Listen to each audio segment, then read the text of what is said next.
guys, welcome back to my channel and to a brand new video. Today I'm going to be doing my April reading wrap up.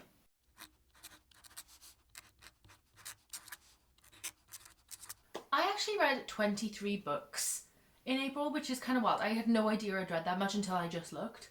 So I am absolutely baffled by how I did that. I really don't understand how. But I'm going to do it a little differently to normal. I'm actually going to talk backwards. I'm going to start with my newest book that I read at the end of April and work my way back, because I always seem to forget the books I read at the beginning of the month.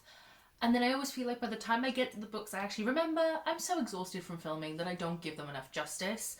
So we're going to work backwards from newest to oldest, which means that we will be starting with The House on the Strand by Daphne du Maurier. I actually read this in a vlog. So I will link the vlog in case you want like more in-depth thoughts of me reading through this. Now this is actually both the oldest book on my TBR and the newest, because it is the book that I started the month reading. I read 100 pages and then I didn't pick it up then until like the last couple of days of the month, and I read it in one sitting, or the rest of it in one sitting. This is obviously a classic, and it is following Dick, who is doing his friend Professor Magnus a favour. He's staying in his house, but Professor Magnus isn't there. And he's testing a drug that Magnus Lane has created that he believes gets to make him travel in time. And it does. So we first follow Dick as he gets there. He does not have his family with him. He's kind of going ahead, and then the family are going to join him later on. And he takes this drug and he ends up kind of tripping into this past reality where he follows like just a group of people. Now their timeline isn't that important. At first I thought it was, but their storyline is kind of just a basic storyline. It's more about Dick. But at first he doesn't know if it's just like a dream or whatever, but he does wake up somewhere else. He wakes up in a field, a bog, whatever. He's like, oh, how did I get here? Did I actually go through all of that? And he did. The point is, when he's on this drug, he actually walks to the places he walks in the dream.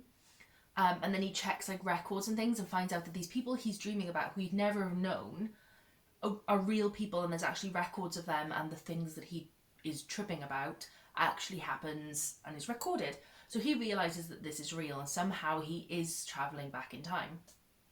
In theory, because he can't like interact with these people, they can't see him. He can just witness what they're doing. But this book follows, as we go through, it just follows his like lead of addiction to this drug and how he's unable to let go of the past life. And he keeps taking more of this drug, even when Professor Magnus is like, you need to stop, because I think it's like toxic and I don't think it's good for you, and things are happening and he's coming out of it and he's got like a kind of like a vertigo, and he's in a very bad state when he comes out of the drug. I gave this 5 stars. I think this is Daphne du Maurier's best written work and most clever work. Not my favourite, I still prefer Rebecca, but this is like my favourite in that sense. It is so clever. So you kind of really resonate with Dick. I'm not saying I like Dick, because I don't like the way Dick treats his wife. Like, if I was her, I'd have left a long time ago. Like, I wouldn't have dealt with his shit. But you still kind of, you're still on Dick's side. You're still infuriated by the wife when he is infuriated by the wife, because you kind of feel addicted to that drug the same way that Dick is addicted, because you want more of that past timeline. It's so intriguing that you're constantly like, take more, I want more. And then he's like, I'm not ever going to do that again. And you're like, please do though, because I really want to see more. I do apologise if the angle changed. Where were we? Yeah, and I just felt really attached to him, and even though he was getting like worse and worse with his addiction, I kind of just still wanted him to do it, because I needed to know more about what was going to happen to these characters. Honestly, just such a weird book for like how you could feel, because you were so torn and so invested, and I also felt high a lot of the time, and like you never knew where he was going to come out, what was going to happen when he came out of his like trance. It was really, really freaky, and I didn't expect some of the twists that happened at the end. I was so like, oh my god, I did not see that coming. I'm so impressed. I am truly so impressed. Daphne du Maurier has blown me away with this book, and it just solidifies the fact that I love her writing, because the last few of her books I've given like 3 star, 3.5 star, like I've liked them, but they've not been for me. This gave me the same level of emotional investment as Rebecca did, and I absolutely loved that, and I was so glad. So yeah, there was a 5 star. I've had a lot of 5 stars at the end of April and the beginning of May, so I don't know what's happening, but yeah, I was really glad that this got a 5 star. Just before that, I read Seventh Circle, by Tate James, which is the first book in the Hades series. This is like a spin-off series. You could read it on its own, but it is like a second series after Madison Kate, which I have read. Madison Kate was a reverse harem series. It was very good. I mean, it was like a 3-star, 4-star mix of books. I kind of enjoyed it. And then I ended it and I was kind of like, okay, I need a break. And it's been like a year and a half, maybe 2 years since I read it. But I did want to pick this one up as I owned the Kindle books. So Hades, our character, she does have another name, but we're going to go with Hades for now. She is the lead gang member in, I can't remember what the place is called, but the same place that Madison Kate lives. So Archer from Madison Kate is also a gang leader, but Hades is the big bad. And you do see her in the Madison Kate series, but very small. She's a very, very small part, and you don't quite get her level of badass in that. In this, you see how big and bad she is. You know, she just kills people. If you betray her, she tortures you. It is a dark, like, gangster romance, which I like. And then you see her, I don't really know what this story's going to be. I don't know if it's going to be a reverse harem, if it's like a love triangle. So far it is. So she really likes this guy Lucas, and he is like a new dancer at her club. She also likes this other gang leader who works up beneath her, but he's a lot older and he's rejected her a few times. Then she has her best friend who they kind of develop some feelings to each other. It's wild because these three men have nothing to do with each other. They know each other's existence, but it's not like in Madison Kate where she came into a friend group, which is how I like my reverse harems. So I don't know if this is going to be a reverse harem or if it's just a love triangle. It has not been established in the first book. Or I suppose a love square. Love diamond? A love diamond? Because she's there and then there's three men. I don't know. So far the line hasn't been crossed with more than one, really. But you can tell that there's things that's going to happen. I gave this a 3-star. I'm glad I didn't DNF it, like when I first thought I was going to. Because by the end, I was like enjoying it. Like sometimes you just need a nice, easy read, and this was one of them.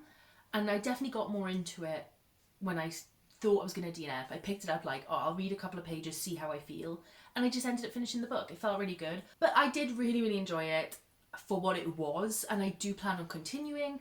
But yeah, don't go into it expecting a masterpiece, I'd say. Madison Kate was definitely more of my preference than this series so far.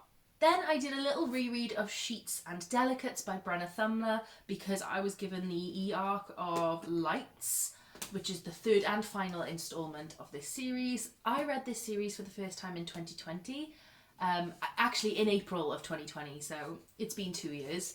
So we follow Wendell at the beginning of the book, who is a ghost. There's a lot of triggers in this book, actually, surprisingly. He is obviously a child who died, and he's gone to the world of ghosts. He doesn't feel like he fits in, and so he ends up coming back on a train to the world of the living. Then you follow Marjorie, who owns a laundrette. Well, her parents technically own a laundrette, but her mum passed away and her dad has entered a very deep depression, kind of does nothing. So Marjorie has to, run the laundrette, look after her brother, cook, clean, all those things. And so the laundrette is struggling, and in the first book you see this man trying to take over the laundrette, trying to take it from her and turn it into a spa. And then Wendell kind of helps her along this journey, but she doesn't believe in ghosts. And it's a whole thing, and it's just so beautiful. I gave these 2 4 stars, and I also give Lights 4 stars. Lights made me cry at the end, which I didn't see coming. I didn't think that was going to be the end, and I did not like it at all. I did like it. I thought it was a really nice ending. It had to happen that way, I guess. But at the same time, I was furious that it happened that way. So I don't like it, but I get it. But yeah, I gave them all 4 stars. It was a really great reread, and when Lights does come out as a paperback, I will be completing my collection. But yeah, it's beautiful. And if you've read these, then yeah, Lights is on NetGalley now if you want to read that. It's a very good graphic novel series. It is a very cool art style. It's very colourful. It definitely has autumnal vibes. It's got all the seasons in it, but I would say it's very autumnal. And then there's a new character in this second book. She's on the cover. I think she's fabulous. I just really like it as a series overall. And I'm not really one for graphic novel series. It takes a lot for me to like a graphic novel. So when I do like a series like this, it makes me really happy. Then we have Half a Soul by Olivia Atwater. So this is a Regency romance, kind of very reminiscent of Bridgerton, which I love that series. I haven't read the books. I love the series. But it's also kind of like a twist because it's actually a fantasy where there are fairies in this world. And our protagonist, Theodora, she has been cursed by a fairy. And so she only has half a soul. It tried to like suck out her soul. It got interrupted halfway. So she only has half a soul, which means she doesn't feel a lot of emotions. So she'd feel like dread, or like, she wouldn't feel anger, but she'd feel like, you know, when she's like so, you know, so angry, was furious. She'd feel furious, but she wouldn't feel anger. And she doesn't really feel embarrassment, but she'll feel mortification. Like, it takes a lot for her to get an emotion. And so she feels like she's never going to be able to fall in love. But she's obviously going through the, what do they call it? The season. The like matching season that they do in Regency England. And she's doing it to support her cousin who wouldn't do it without her. And she's like, you need to find a husband. It's what you want, blah, blah, blah. So they leave America to go to England. Which is, I almost DNF'd this again. This book almost got DNF'd because I was like, what is happening? It was based in America. I'd only read 30 pages and I didn't like those 30 pages at all. But I'm so glad I stuck it out. And we got to England. We met Elias, Lord Elias. And he's the Lord Sursa or something. I don't know what that means. But his name is Elias and oh my god. He is a magician. And he's a very famous magician in the area, like everyone like knows him and stuff, but he's a very grumpy man. It's not grumpy sunshine, it's kind of like grumpy and nothing, because she doesn't really have emotions, so it's a little weird. But he's sarcastic and mean to everyone, and then at one point he says to her, there's no point in being sarcastic and mean to you because you don't care. You don't feel it. There's nothing happens when I'm mean and sarcastic to you.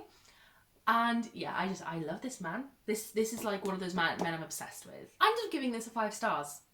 I absolutely love this.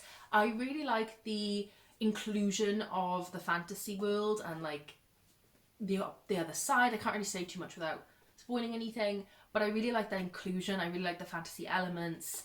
I love the half a soul element, and it was just so good. It was just so good. I love the way it ended. I love the way it was wrapped up. It was like really short. Like it's less than 300 pages, but I felt like I got a full story. Like, it felt really long and very in-depth, and I've definitely resonated a lot with this story, and I'm really excited to continue the series. I don't really have too much to say. It was just an easy read that I really enjoyed, and would definitely encourage you to pick up, because it gave me all the feels.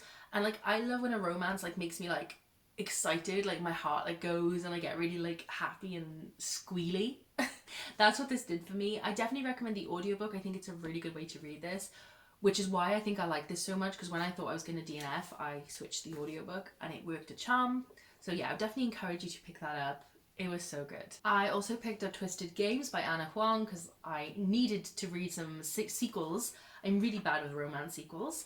So I finally picked this up. Now this is a princess and bodyguard romance, which I love. So in this book we follow Bridget, who is the princess of a country that I cannot remember. And her current bodyguard Booth has to retire to go and live with, or not retire, but move back to his country because Bridget lives in America, so that he can be around his family because he has a new child and things. And I loved Booth at the beginning of this book, so I was like, I don't want him to leave. Then we meet Reese, her new bodyguard, and instantly they hate each other. They absolutely hate each other. They're like, just tolerate each other for the job. He's a really good bodyguard, and he's like, you know, I don't want to become friends with my clients. I just protect. Like, I don't want to be a friend. I want to protect you. And I don't need any distractions. So she's like, you stuck-up man. Fair enough. And he was definitely a stuck-up man. Then you see a lot of time jumps, which I'll talk about more in a minute. And then over a long period of time, they end up falling in love. Shock. And then as her brother decides to abdicate the throne in name of love, she ends up having to take his place as the queen-to-be, even though that's really not what she wanted, and she did not want to be in the throne. And then you see her kind of falling into her role as queen-to-be and trying to maintain a romance that she is not allowed to be in. It's a very long book. It is a long book. It is 450 odd pages. And the time jumps at the beginning threw me off. I don't like time jumps at the best of times, especially not in my romance. And there was so many of them, like, kept going, like, you know, a couple of months later, and it was just kind of like, okay, can we just get into it, please? But then we got into part 2, and there's no more time jumps, which I much preferred part 2 to part 1 because of that reason, so that was much better. Plus it brought in the fact of like the princess part, so she was proper like getting into things, and I did prefer that a lot more. I gave it 4 stars overall. Like I definitely really enjoyed this. I think it would be more like a 3.75, and it is in my sheets, like in my little spreadsheet it is 3.75. I enjoyed it, but I think I definitely enjoyed Twisted Love a lot more. Reese is great, but dare I say a little bit 2D. Like I feel like all he is bodyguard. You do get a bit of backstory, but you know when you just feel like somebody's just very 2D, that's just kind of it. Like she tried to build him a bit of character, but he just kind of didn't do anything for me. I liked him though. He was a hot bodyguard. Bridget's nice, but Bridget also one of those people that kind of doesn't see her privilege and complains about her privilege, which I get. Everyone does it. We all have privilege that we don't recognise. But it was also kind of annoying to hear this woman whining about the fact she had to do things when she's living the life of luxury. And you're like, okay. But I get it. We all do it. But that kind of like wound me up a little bit, so I didn't like love them, but I did really like the like sneaking around and the fact that it was like a taboo bodyguard princess romance, and I liked the politics in it and things like that. So it was really good overall, but I think this is most people's favourite in the series, and so far I've only read 2, but it's definitely not mine. But yeah, I enjoyed it, and I would recommend it if you're into that kind of thing. And it definitely has a very good average rating on Goodreads, so it's obviously just me, but I did enjoy it. That sounds like I didn't enjoy it. I did. 4 stars. It's still very good. Next I read God Killer by Hannah Kana, and I have already unhauled my copy, so I cannot show it to you. What do we say about this book? Let me look up the names, because I do not remember the names of these characters at all. Kissin, who is the God Killer, and Elagast is the god. Except it's not really about him. He's barely in it. I don't know why he's even in the synopsis, because he's actually attached to this little girl. And she's more of a character than he is, unless Elagast was the little girl. No, because then she wouldn't have fought in a war. No. Do you know, I don't even remember a thing that happened. It was the most boring book ever. I'm sorry, I know everybody loves this, so obviously if you've read this and loved it, I'm sorry. This is just my opinion. The writing was very off for me. I definitely didn't gel with the writing, which was a problem from the offset. I mean, no matter how good the book was going to be, if you're not into the writing, that's going to be difficult. Then I just found the characters, you couldn't even call them 2D. Does 1D exist? Because they definitely felt that. They were the most shallow characters ever. Also, you see why Kissin wants to kill gods. You know, you see it in the beginning, her family were killed, and for some reason she blames gods. I'm not really sure I get why, but for some reason she does. Then she meets this god, and she wants to help the little girl and the god who are attached, and she's like, ah yes, I'm not even going to have any sort of emotional inner turmoil about the fact that, like, I've killed gods and now I have to help one. Like, I'm not even going to think about that. I'm just kind of be like, oh, grumpy, but I'm going to move on. And then I'm going to be like happy, and I'm going to completely forget about my quest of killing gods and instead meet hundreds of them. Come on now. I say hundreds of them. There was like 2. So that was a bit of a dramatic, wasn't it? That's another problem I had. There was barely any gods in this, and that was the thing I was most excited about. This, I'm sorry again, because I know a lot of people love it, but this, my Goodreads review is just absolute snooze fest, because it was, in my opinion. I think this could have been so much better if we'd had some actual character development, some actual backstories, some, I don't know, stuck to their grounds a little bit. Like, it's really weird to me that, like, her family would be killed, she'd blame the god killer, she'd blame gods, and then she'd just be like, oh yeah, I'll help one, with no second thought about it. I mean, she kind of was like, I don't want to, but that was it. I'm gonna need more. I'm gonna need some emotional inner turmoil. I'm gonna need some moments where she's so tempted to slit out his throat. That's what I want to see. That's what I want to see. I want to see the rage take over her. She remembers her family, but no. Instead, she's gonna go around helping them and then be like, oh, yay. No, I can't take it. It really just was not for me. I'm sorry. I just don't think that this was written very well. I think the concept is great, but this book read like every other fantasy out there. If you want to read this book, I would say It's very reminiscent of Assassin's Blade, which was better, but didn't have any gods in it, but then neither did this. The most interesting part about this book was the cover. And I'm heartbroken because this was one of my most anticipated releases of this year, and it was a big letdown. Then I read The Witches of New Orleans by Bridget Demery. This was 4 short stories. I listened to the audio on Scribd and it was like 2 hours long. They're 4 very short stories of witches in New Orleans falling in love. There was nothing bad about this book, but I really should have known from the average Goodreads rating, which is 2.5, that this was not going to be great, and 2.5 is actually what I ended up giving it. The thing is, it's cute, it's fun, it's a nice concept, but the problem is these books are so short. Like, if you're going to do 4 short stories, the book would have to be a full-length book, in my opinion, to do a romance the way that these romances wanted to be done. And also, the concept of these romances was so great that I don't feel they should have been condensed into short stories. My legs are getting a little bit numb on this bed, so I'm moving forward. We're a bit closer. I'm sorry if that makes you uncomfortable. I just think that these 4 short stories were really good concepts. I think she came up with these concepts and was like, oh yeah, that's good. I'm going to make it into a book. I think that she should have then made them into 4 separate books, into a companion series. I think that would have been really, really, really good, and I would have loved them a lot more than this. It's just that they had no depth to them because of how short they were. You can understand there was no character development, no character arc. They were all really sweet and could have done with so much more. That's all I can really say about it. It wasn't bad, but it didn't give anything either. So, if I was the author, I would not be discouraged by the very bad reviews on this book. I would actually be encouraged because most of the reviews do say, this is sweet, it's just too short. Make it into 4 full-length companion novels, or 1 full-length book with 4 short stories in it, not a tiny short story collection. Because it is tiny, it's 2 hours long. Then I read The Housemaid by Freida McFadden because I was seeing this everywhere. Everybody was talking about it, and all of other Freida McFadden books. And it was good. So this book follows Millie, who has kind of gone through some stuff. She's really struggling, she's homeless. And so she's trying to become a live-in nanny, but she's just come out of prison, and so nobody really wants to take her on until the Winchesters do. And she goes to the interview and Nina seems lovely, she has a lovely house, and she ends up getting the job, and she's really surprised because nobody will take on an ex-convict. And she gets there and the house is in complete disarray, very, very different to what it looked like in the interview. Then, as we kind of get through the book, she kind of just starts to notice that Nina is definitely not as she seems. Like, her emotions are all over the place. Kind of as though, I think it's trying to imply at the beginning that she has bipolar disorder, because she does really switch really fast. I'm not sure, maybe.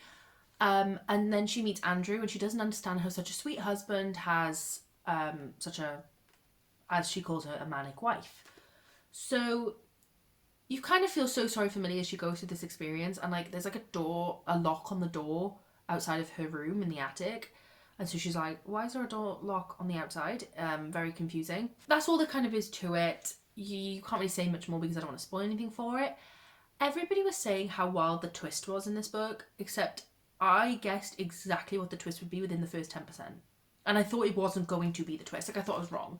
I was like, oh, well, this obviously is this. And I went, but that's too obvious. And then we got to like the halfway point, which is when the twist happens, which I think was too early for the twist.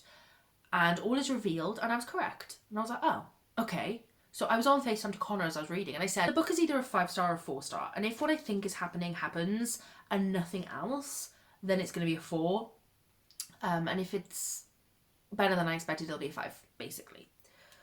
Then the twist happens, and I said, well, what I thought was going to happen happened, but it's happened halfway, so we definitely have time for another twist.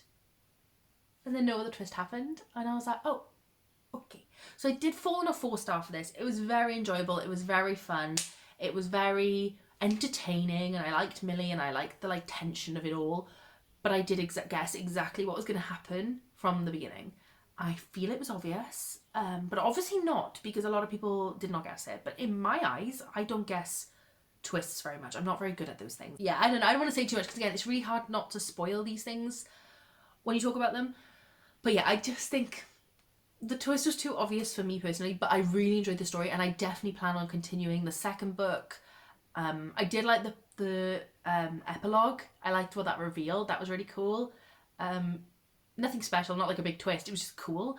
And I do want to continue the second book and other Freedom McFadden books. Although I have seen a lot of people say, once you've seen the twist in the first book, you know the twist in them all. But that's fine. I do plan on reading them anyway. They sound fun, so I'm gonna do that. But yeah, I definitely think the twist is not what everyone makes out, so maybe don't go in with those expectations. Maybe you will be shocked by the twist. A lot of people are. But yeah, that was just my opinion on it. Then, you're going to judge me for this one, but I read Wet Hot Allosaurus Summer by Lola first. Me and Lauren, I don't even know what to say. How do you justify what I'm doing here?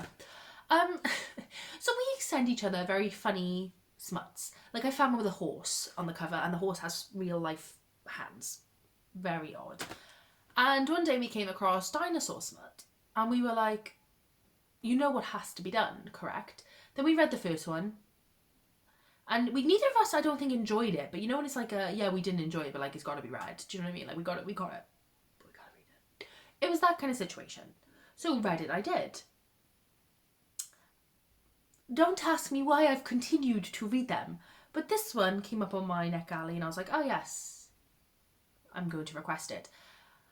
Even Lauren has. We just keep reading them, even though I don't like any of them. But this girl lives with her dad and her brothers, and she's not treated very well. And then one day they try to kill a dinosaur, and she runs off with said dinosaur. I gave this 2 stars, and that was so generous of me now that I think back to it. Because her dad shoots her in the arm. He's aiming for the dinosaur, but he shoots her in the arm. This dinosaur... Oh my god, I can't believe what I'm about to say on the internet. This dinosaur eats off her arm with her permission. Eats off her arm. Oh god. And loves it because he likes blood. And then throughout the book, in every steamy scene, continues to lick her nub. And not the good nub. Her nub. That's the words. I can't do it. I can't talk about it. What do you say to that? I don't know. And I don't want to talk about it. I don't talk about it anymore. I actually encourage you to read it because I think it's hilarious. Next, I read In My Dreams I Hold a Knife by Ashley Winstead. I've heard a lot about this, mostly last year, I think. Everybody was kind of talking about it. It is a thriller, and it follows 6 friends who have to go back to their college as part of a reunion. I've got this one random tab, and I don't know what that is, so we're about to check that out. But yeah, it's basically one of their friends died in college, or was murdered. Definitely murdered. One of their friends was murdered in college, and her boyfriend at the time was kind of... He never got arrested for it, like he never got convicted for it because there wasn't enough evidence, but everybody knows he did it. Everybody is like against him except for our main character, whose name is Jessica. Jessica still talks to the boyfriend, but when the reunion comes up, obviously he's not willing to go because everybody hates him and thinks he's a murderer, but she's going, and you follow her perspective as she meets up with all of her friends, and you kind of flash back between her times at college and then her times now. I thought I knew what was going to happen in this. Like, I thought I knew who did it. And then I was somewhat right, but there's also then another twist, so then I was, like, not quite right. I didn't guess the, like, final overall part of it, which I was really glad about. I really liked that. This was a good one. I really did enjoy this. I gave it a 4 stars. I listened on audio mostly, and it was very, very entertaining, and I definitely want to pick up Ashley Winstead's next book that everybody's talking about right now. I also found that this was just very poetic. I'm going to turn to this random tab and see if this proves my point. Ah, yes.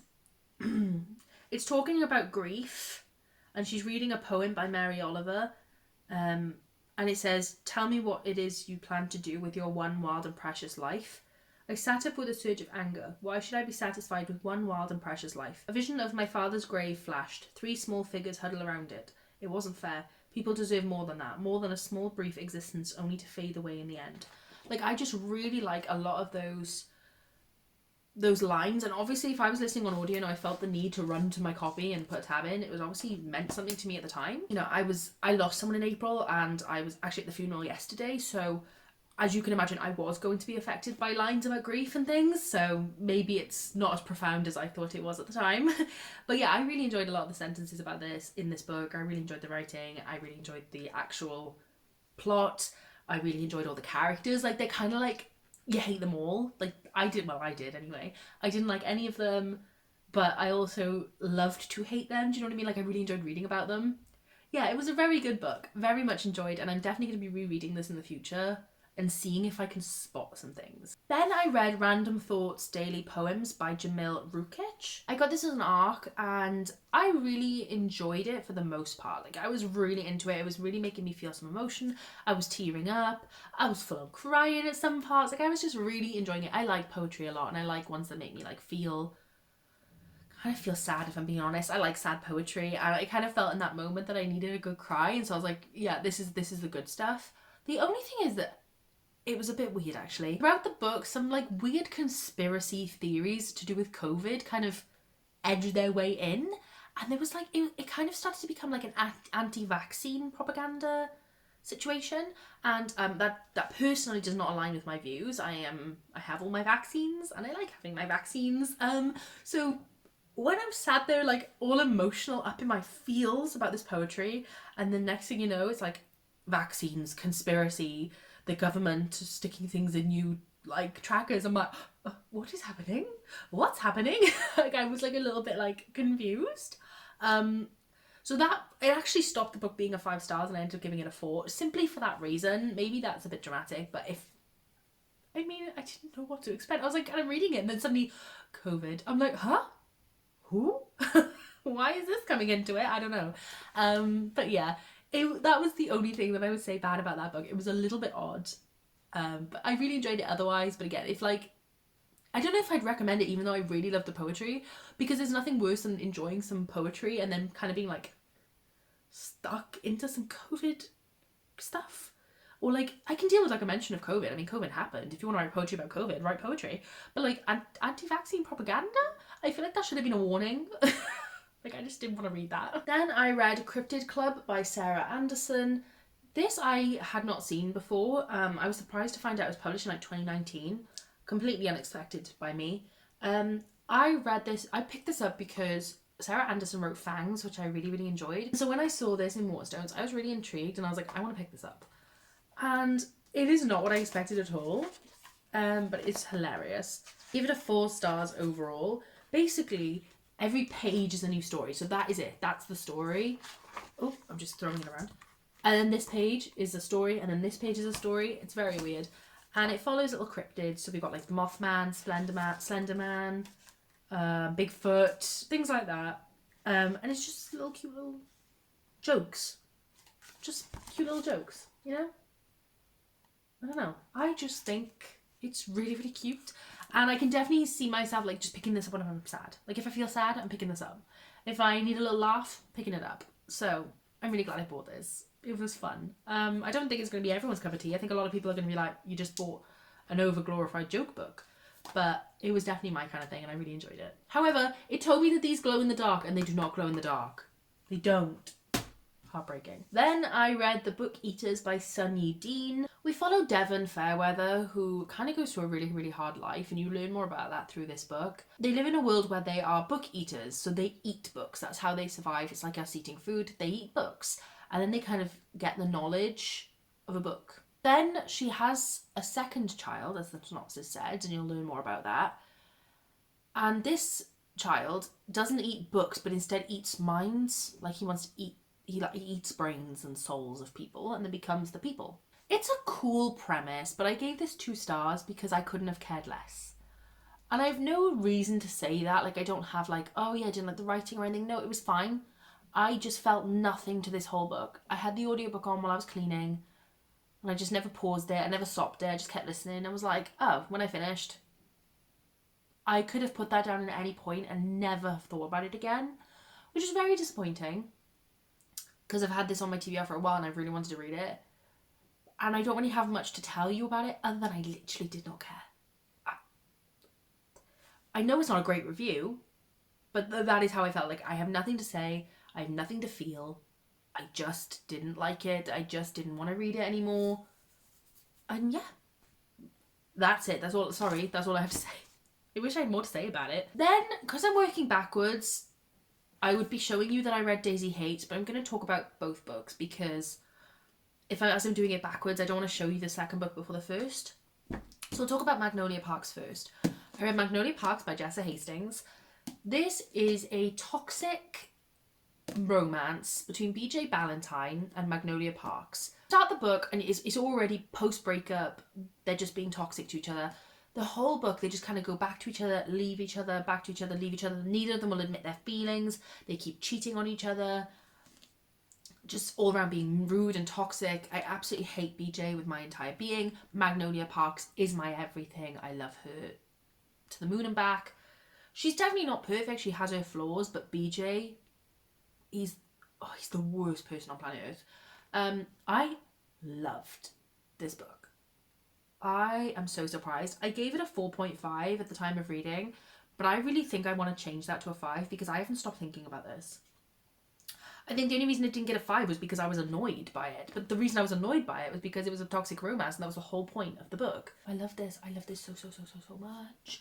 I read it in one sitting. I was like going to sit down. I was like, I'm going to start read a couple of pages, see how I feel, because I really wasn't sure. Like, I read bully romances and things, but toxic romances, I really wasn't sure it was going to go. And obviously, as you go through, you don't want them together. Like, it's not like a romance where you're like, oh yeah, get together. It's not. I don't even think you can consider this a romance, to be honest. Like, I don't even know what this is what the genre of this is under, but it's not a romance. I think it's such a well-written book, and I would call it like a character study. Like, I really would. Beautiful. I have nothing to say other than just, if you think you can handle the contents of this book, because obviously it's got a lot of trigger warnings like cheating and things, pick it up. I just love it. A lot of people say Gossip Girl but toxic. Yes. Yeah, I would agree with that. But also, I think this just stands in a world of its own. Truly just stands in a world of its own. But then I had to pick up the second book, Daisy Hates. Overall, I gave this a 3 stars. So obviously I didn't love it quite as much as the first one, because this follows Daisy and Christian. And I hate both Daisy and Christian. So at least in the first book, I loved Magnolia and didn't like BJ. I just hate them both in here.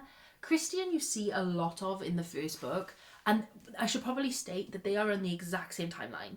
It follows the exact same period of time. You just follow different characters. So you see a lot of what happens in this book referenced in this book.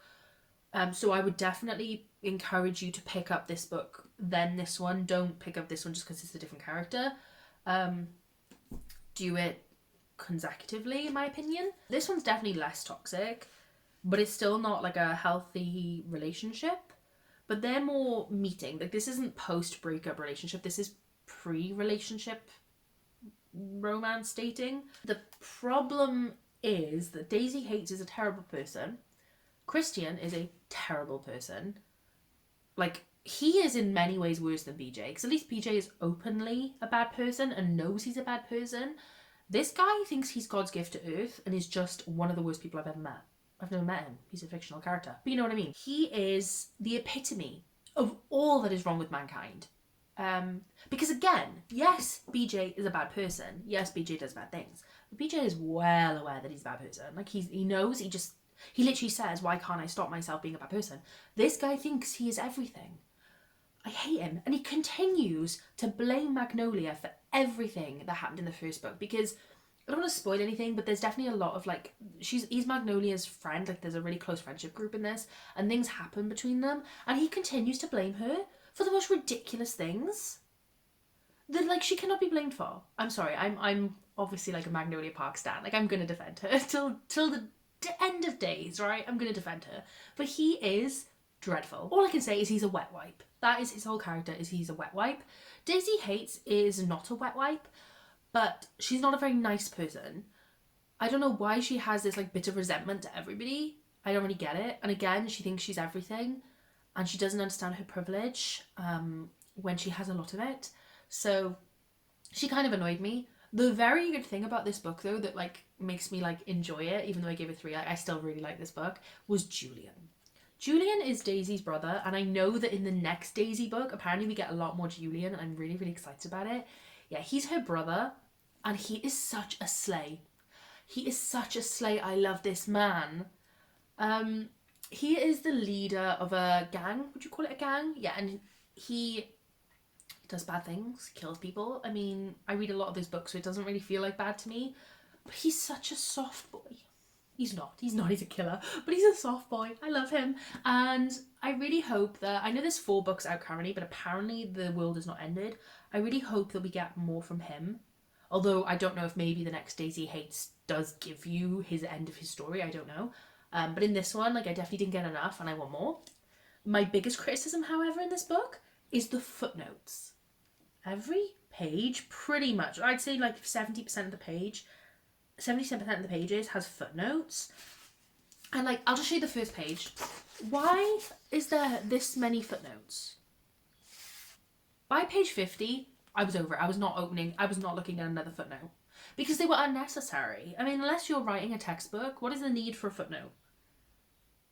I will no longer read any books with footnotes. No way. I don't think the rest of the series has them. I think a lot of people gave feedback that they didn't like the footnotes. I have the other one there. Maybe I should check.